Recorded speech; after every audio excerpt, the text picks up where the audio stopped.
Hey everybody, Miss Teacher here. We're taking a look at a question that requires a lot of stamina because really you have to find the surface area of all the figures that are given for A, B, C, D, E, and F. So if we take a look at this first one, it is a square pyramid, so we have to find the area of the base. So the length of that line is 9, so we would have to square that. And then we have 4, because it's a square, we have 4 equal and congruent triangles. And since we have 4 of them, we're going to use the 4, and you're going to use the formula for area of a triangle, which is half of the base times height. So that would be 9. All of the bases are 9, and they show you that the height is 6.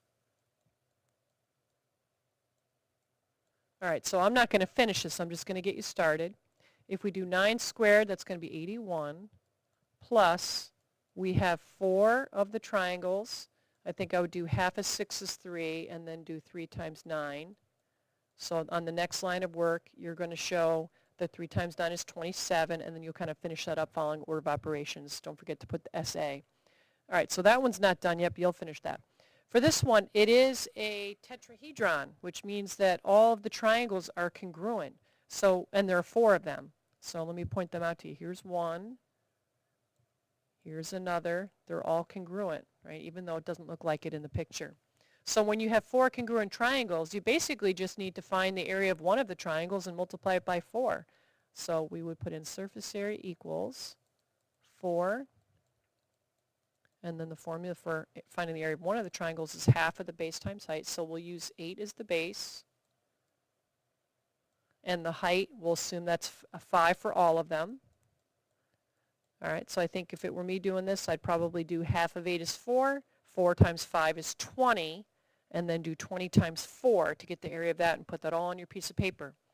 All right, for numbers, letter C, you have a couple ways you can do this. You can actually put in the areas of all the separate faces, you know, front, back, top, bottom, right side, left side. But it might be easier just to plug in the numbers. Let's commit 7 to being the length, 5 we'll call that the width, and 3 we'll call it the height, and just plug in the numbers to the formula.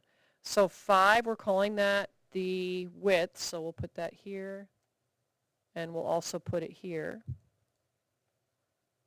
And then we're calling length 7, so anytime you see an L, we'll put a 7. And the height is 3, so we'll put in a 3, anywhere you see the H.